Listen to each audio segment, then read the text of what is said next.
Welcome back. The federal government has rolled out a big part of its National Action Plan to end gender-based violence.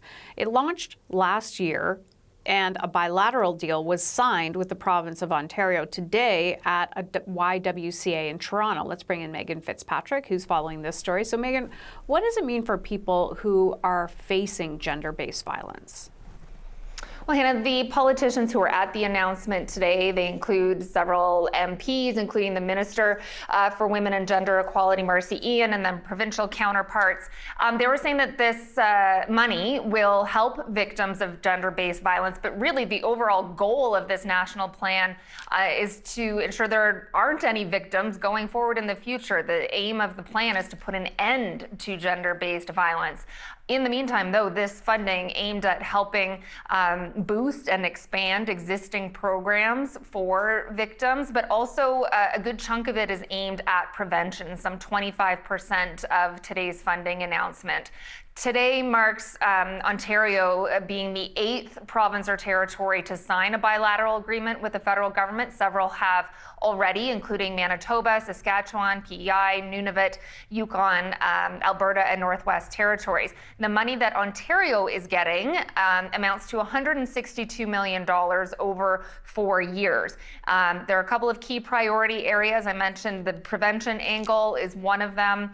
Also, some of the money will target underserved communities, including Indigenous people and Francophones in Ontario as well. And then also they're saying some of this money is meant to stabilize the sector that works on gender-based violence. Some of this money potentially will be used to boost their staffing so they can provide more services.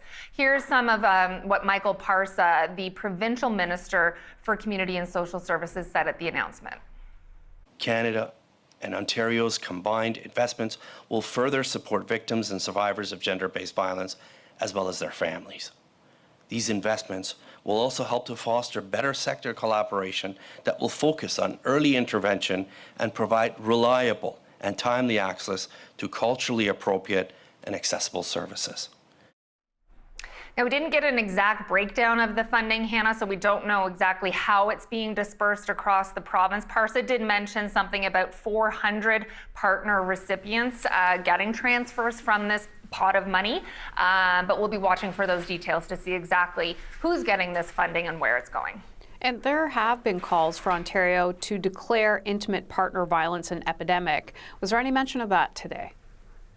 Yeah, intimate partner violence being one of the key areas of the overall strategy to end gender-based violence.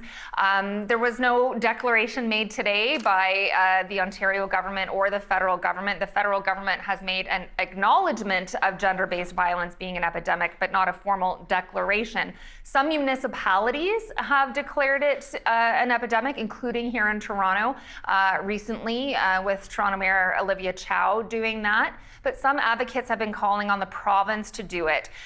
Those calls were made again recently after a case of intimate partner violence in Sault Ste. Marie that tragically included the killings of several children.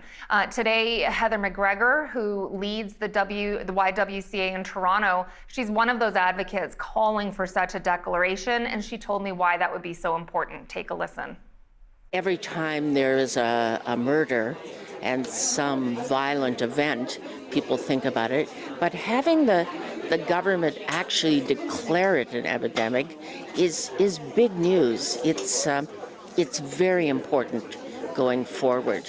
It's like the pandemic, declaring COVID a pandemic. That really gets people's attention and really treats it with great seriousness.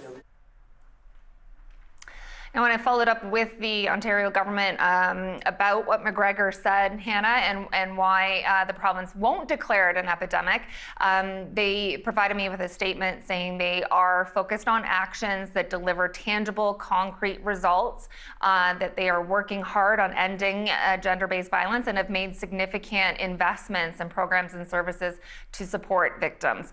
McGregor, though, saying she's puzzled why the province won't make such a declaration. Other advocates have said it is largely a symbolic gesture and a symbolic move that, as she explained there, is meant to draw attention to what remains a very serious problem in this province and in this country. Megan Fitzpatrick in Toronto, thank you for this story.